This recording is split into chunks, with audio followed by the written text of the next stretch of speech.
आज हम लोग स्टार्ट करेंगे। Today we will start a new topic that is Doppler effect. Physics में ये इफेक्ट बहुत ही इंपॉर्टेंट है। सबसे पहले ये इफेक्ट डॉपलर्स ने इसको ऑब्जर्व किया था, इस इफेक्ट को, और उन्हीं का नाम से ये नाम रखा गया डॉपलर इफेक्ट। किसी भी तरह का वेव मोशन में ये इफेक्ट देखने को हम लोगों को मिलेगा। तो सबसे पहले ये इफेक्ट साउंड में देखा गया था, उसके बाद लाइट के केस में भी देखा गया डॉपलर इफेक्ट। तो आज जो डॉपलर इफेक्ट हम लोग बात करेंगे वो नॉन रिलेटिविस्टिक ट्रीटमेंट हम लोग बात करेंगे। मीन्स सोर्स का ऑब्जर्वर के बीच में रिलेटिव मोशन आने से ये इफेक्ट देखने को मिलेगा, लेकिन सोर्स और ऑब्जर्वर का बीच में जो रिलेटिव मोशन और उसका वेलोसिटी लाइट का वेलोसिटी से बहुत बहुत कम है, तो क्या होगा तब हम लोग देखेंगे। और लाइट का वेलोसिटी का कंपेरेबल अगर होगा तो क्या होगा, वो हम लोग रिलेटिविस्टिक ट्रीटमेंट में पढ़ेंगे। वो नेक्स्ट हम लोग का वीडियो में वो वाला बात उस पर हम लोग डिस्कस करेंगे। तो क्या है डॉपलर इफेक्ट, जैसे उसके पहले और भी एक चीज बताना हम चाह रहे हैं। जैसे जो माइकलसन मोर्ले का जो एक्सपेरिमेंट का जो नेगेटिव रिजल्ट आया, जिसमें हम लोग ये एज्यूम किए, हम लोग ने एल्बर्ट आइंस्टाइन जो एज्यूम किए वो है velocity of light this is independent constant, universal constant in free space and does not depend upon the velocity of source and observer. ये जो वो बोल रहे थे, ये जो वो बोले, डॉपलर इफेक्ट से भी ये चीज वेरीफाई हो गया। तो हम लोग रिलेटिविस्टिक ट्रीटमेंट पे हम लोग देखेंगे। तो क्या है डॉपलर इफेक्ट, देखा गया जब भी सोर्स और ऑब्जर्वर के बीच में रिलेटिव मोशन आ जाए, या तो सोर्स रेस्ट में है ऑब्जर्वर मूव कर रहा है, या तो ऑब्जर्वर रेस्ट में सोर्स मूव कर रहा है, या तो दोनों मूव कर रहा है सेम डायरेक्शन में, दोनों मूव कर रहा है अपोजिट डायरेक्शन में। जब भी ऑब्जर्वर और सोर्स मीन्स जिससे साउंड निकल रहा है या जिससे लाइट निकल रहा है उसको बोलेंगे सोर्स, और ऑब्जर्वर मीन्स जो उसको ऑब्जर्व कर रहा है। तो सोर्स और मोशन के बीच में जब भी एक रिलेटिव मोशन आ जाएगा, तब क्या होगा ना, जो फ्रीक्वेंसी सोर्स एक्चुअल में छोड़ रहा है, जो फ्रीक्वेंसी, वो फ्रीक्वेंसी हम लोग को बदलता हुआ प्रतीत होगा। उस फ्रीक्वेंसी को हम लोग बोलेंगे एपरेंट फ्रीक्वेंसी, मीन्स वो बदल जाएगा। जैसे टेक फॉर एग्जांपल, यहाँ पर एक बॉक्स है, साउंड बॉक्स, और यहाँ पर एक ऑब्जर्वर है। तो बॉक्स से वेव निकल रहा, साउंड वेव, उसका एक डेफिनाइट वेवलेंथ है, डेफिनाइट एक फ्रीक्वेंसी है। डेफिनाइट फ्रीक्वेंसी अगर है तो डेफिनाइट एनर्जी है। वो ऑब्जर्वर उस एनर्जी को सुन पा रहा, कान में उसका एक फ्रीक्वेंसी जा रहा। अब वही ऑब्जर्वर अगर बॉक्स के तरफ में आएगा, साउंड बॉक्स के तरफ में आएगा, तो क्या होगा, साउंड बॉक्स में वॉल्यूम नहीं बढ़ाया गया, लेकिन आप लोग खुद फील किए, जब साउंड बॉक्स के तरफ में आप लोग आओगे तो साउंड आप लोगों को ज़्यादा सुनाई देगा, मीन्स फ्रीक्वेंसी बढ़ता हुआ प्रतीत होगा। और साउंड हम लोग घटाया नहीं है, लेकिन अगर आप दूर जाओगे तो साउंड घटता हुआ आपको प्रतीत होगा। जैसे सपोज आप स्टेशन में खड़े हो, एक ट्रेन दूर से हॉर्न मार करके जो ट्रेन जो आ रही है, जब आपके तरफ ट्रेन आ रही है तो साउंड बढ़ता हुआ प्रतीत होगा। फिर ट्रेन जब आपसे गुजर जाएगी तब साउंड घटता हुआ प्रतीत होगा। लेकिन ट्रेन का जो साउंड, जो ओरिजिनल जो उससे जो साउंड निकल रहा, वो वॉल्यूम बढ़ा घटा नहीं रहा। ट्रेन का जो ड्राइवर है वो वॉल्यूम बढ़ा घटा नहीं रहा, लेकिन क्यों बढ़ता हुआ घटता हुआ नजर आ रहा, this is due to the relative motion between source and observer. Train खड़ी है, हम ट्रेन की तरफ जा रहे हैं, या हम खड़े हैं ट्रेन की तरफ हम जा रहे हैं, तो दोनों ही केस में फ्रीक्वेंसी का चेंज हम लोग को दिखाई देगा। ये इफेक्ट बहुत ही इंपॉर्टेंट इफेक्ट है। इसी इफेक्ट के चलते कुछ वैज्ञानिक लोग ये मानने लगे, खास करके जो रेड शिफ्ट देखने को मिला उन लोगों को। और हबल एक साइंटिस्ट है जो अपना टेलीस्कोप बनाया है, टेलीस्कोप बना करके वो देखे जो गैलेक्सीज सबको, जो वो देखे गैलेक्सी, जैसे हम जिस गैलेक्सी में रहते हैं, हमारा अर्थ या सोलर सिस्टम जिस गैलेक्सी का पार्ट है, उसको हम लोग बोलते हैं मिल्की वे गैलेक्सी। और भी बहुत सारा गैलेक्सी, जब हबल टेलीस्कोप से बहुत सारा गैलेक्सी को देखा गया और केयरफुल ऑब्जर्वेशन जब किया गया, तो पाया गया गैलेक्सी से जो वेव आ रहा था, लाइट आ रहा था, रेडिएशन आ रहा था, उसमें एक रेड शिफ्ट हो रहा था। रेड शिफ्ट मीन्स उससे जो वेवलेंथ, जो लाइट आ रहा था उसका वेवलेंथ शिफ्ट कर जा रहा था रेड के तरफ। इसका मतलब क्या है, इसका मतलब है वेवलेंथ बढ़ रहा था और आप लोग जानते हो वेवलेंथ फ्रीक्वेंसी में क्या संपर्क है। वेवलेंथ अगर बढ़ रहा मीन्स फ्रीक्वेंसी उसका घट रहा। रेड शिफ्ट होने का मतलब, वेवलेंथ बढ़ने का मतलब है गैलेक्सी हमसे दूर जा रहा। ब्लू शिफ्ट होने का मतलब, ब्लू का तो आप जानते हो वेवलेंथ कम है, ब्लू के तरफ अगर वेवलेंथ शिफ्ट कर जा रहा तो इसका मतलब फ्रीक्वेंसी बढ़ रहा। तो अगर कोई गैलेक्सी में हम लोग को ब्लू शिफ्ट देखने को अगर मिलेगा तो इसका मतलब वो गैलेक्सी हम लोग के तरफ आ रहा। और कोई गैलेक्सी में अगर रेड शिफ्ट देखने को मिलेगा तो इसका मतलब है वो गैलेक्सी हमसे दूर जा रहा। तो जब भी कोई ऑब्जेक्ट हमसे दूर जाता है तो उसका वेवलेंथ बढ़ जाता है, फ्रीक्वेंसी घट जाता है, यही डॉपलर इफेक्ट बता रहा है। और जब कोई ऑब्जेक्ट माने सोर्स हम लोग के तरफ आ रहा तो उसका फ्रीक्वेंसी बढ़ जा रहा, वेवलेंथ घट जा रहा, चाहे साउंड हो चाहे वो लाइट हो, दोनों ही केस में देखने को मिलेगा। तो हबल जब अपना टेलीस्कोप बनाया था और खास करके गैलेक्सीज को जब वो ऑब्जर्व किए थे और देखे थे गैलेक्सी, जितना भी गैलेक्सी वो देख रहे थे सब में रेड शिफ्ट हो रहा है, इसका मतलब गैलेक्सी हमसे दूर जा रहा। तो हमसे दूर जा रहा मीन्स उसके पहले हमसे करीब था, उससे पहले और करीब था और करीब था, अब धीरे धीरे दूर जा रहा। इसके आधार पर हम लोग बोल सकते थे, मीन्स इसके आधार पर हबल बोले जो यूनिवर्स इज एक्सपांडिंग, हमारा जो यूनिवर्स है वो फैल रहा, इसी इफेक्ट के आधार पर डॉपलर इफेक्ट क्या है।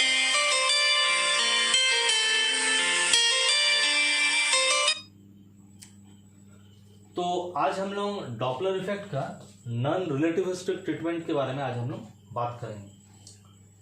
तो सबसे पहले हम लोग एक केस लेते हैं जिस केस में हमारा ऑब्जर्वर रेस्ट में है। सपोज दिस इज ऑब्जर्वर, ये रेस्ट में है और सोर्स मूव कर रहा है, ये हमारा सोर्स है, साउंड सोर्स है सपोज, या कोई एक सोर्स है, वेव सोर्स जिससे वेव निकल रहा, वो मूव कर रहा ऑब्जर्वर की तरफ है। और ये जो सोर्स जो मूव कर रहा है उसका वेलोसिटी है वेव।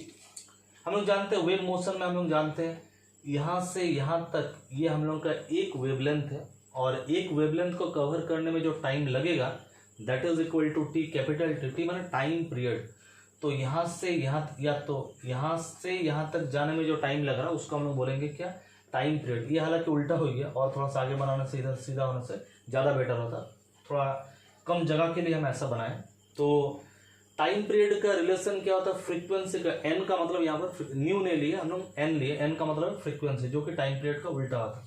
सी का मतलब है जो वेव जा रहा उस वेव का स्पीड है सी। तो टी टाइम में हम लोग बोलेंगे वेव कितना डिस्टेंस ट्रेवल करेगा, वेव का डिस्टेंस है टी, वेव का जो वेलोसिटी वो है सी और टाइम हम लोग दे रहे टी, तो distance equal to velocity to time. तो उस टी टाइम में वेव जो ट्रैवल करेगा वो ट्रैवल करेगा सिटी, लेकिन सोर्स भी तो मूव कर रहा है, सोर्स का वेलोसिटी कितना यू है। तो वेव जितना दूर जाएगा सोर्स का वेलोसिटी अगर वेव का वेलोसिटी से कम हो, जैसे अगर वेव को अगर हम लोग लाइट लेंगे तो लाइट का वेलोसिटी टी टाइम में, टी अगर 1 सेकंड लेंगे तो 3 लाख किलोमीटर चला जाएगा। तो सोर्स क्या 3 लाख किलोमीटर जाएगा, नहीं, वो उससे कम जाएगा। तो उसी टाइम में सोर्स कितना डिस्टेंस ट्रैवल करेगा, सोर्स का वेलोसिटी अगर यू है और टाइम अगर टी है तो सोर्स यूटी डिस्टेंस ट्रैवल करेगा।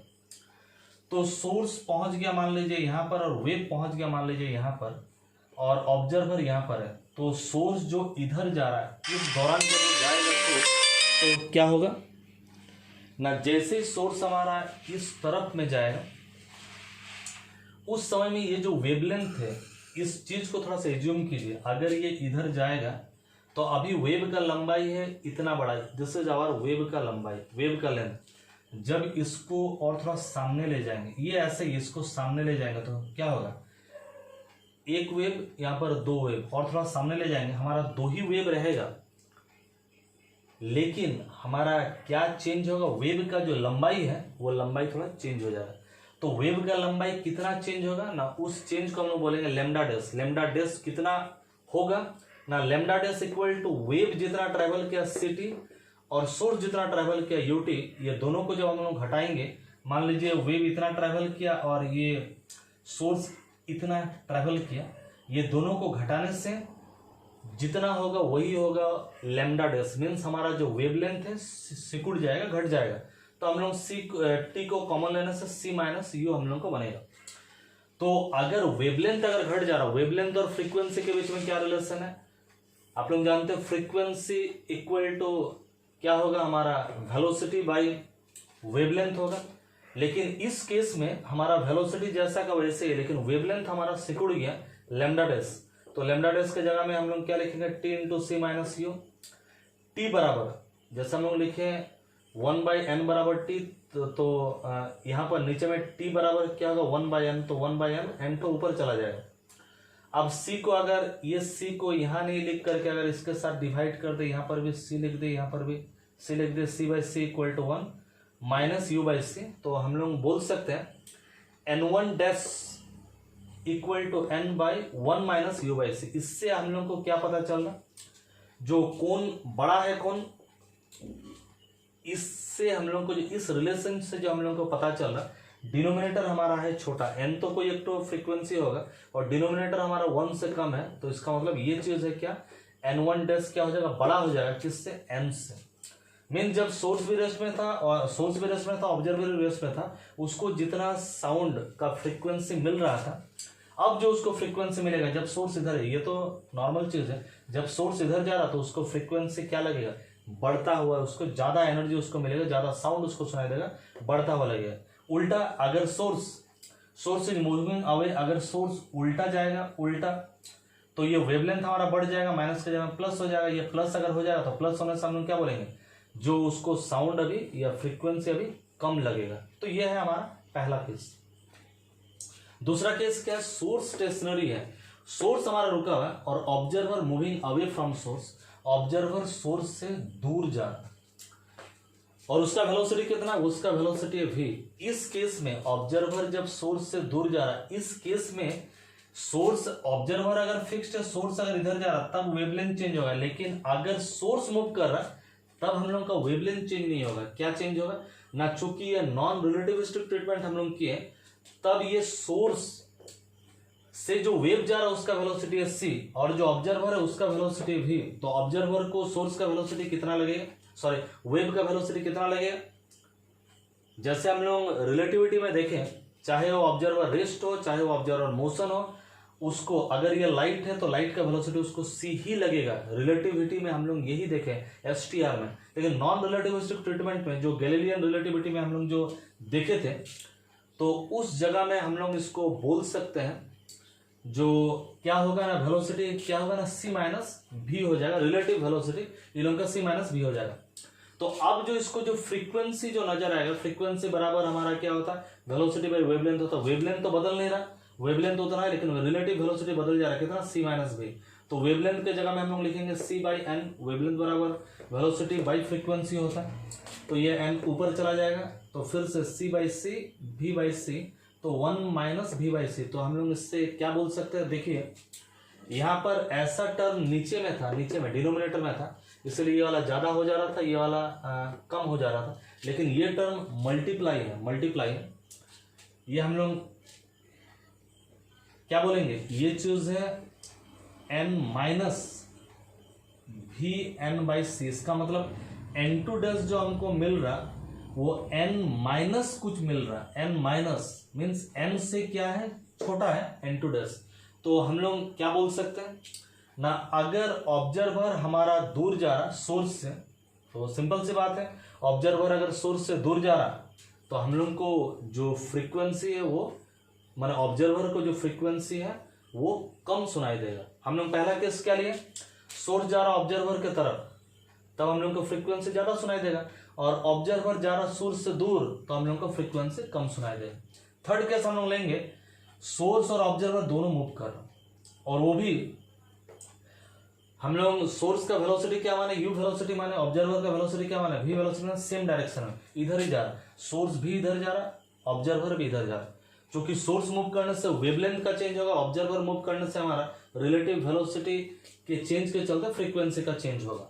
तो हम लोग due to motion of source, तो क्या चेंज होगा, वेवलेंथ का चेंज होगा। वेवलेंथ का चेंज क्या लिखेंगे, लैम्डा डैश इक्वल टू क्या होना चाहिए, जो वेवलेंथ का चेंज होगा, lambda dash equal to c/n1 dash. n1 dash हम लोग क्यों लिखे, क्योंकि दोनों ही तो मूव कर रहा, दोनों अगर मूव कर रहा तो दोनों के चलते ही हमारा फ्रीक्वेंसी चेंज होगा।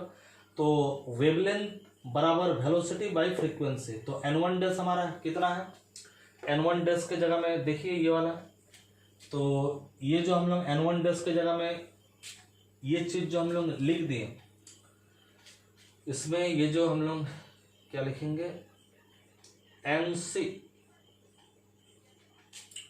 तो N1 डैश की जगह में MC by C minus U, ये C माइनस यू ऊपर जाएगा, C कैंसिल होगा, C minus you by N, और due to motion of observer, observer का मोशन के चलते, उधर ऑब्जर्वर का मोशन के चलते जो हम लोग को फ्रीक्वेंसी मिला था, इस ढंग का फॉर्मूला था C minus v by lambda लिखेंगे, लेकिन C माइनस भी बाई क्या लेना पड़ेगा, यहाँ पर लेमडा डैश हम लोग को लेना पड़ेगा। क्यों लेमडा डैश, क्योंकि सोर्स भी तो मूव कर रहा है, यहाँ पर हम लोग सोर्स को रेस्ट में रखे थे, इसको मोशन कराए थे, इसीलिए यहाँ पर लेमडा लिए थे, लेकिन ये भी तो मूव कर रहा है, इसीलिए यहाँ पर लेमडा डैश लेंगे।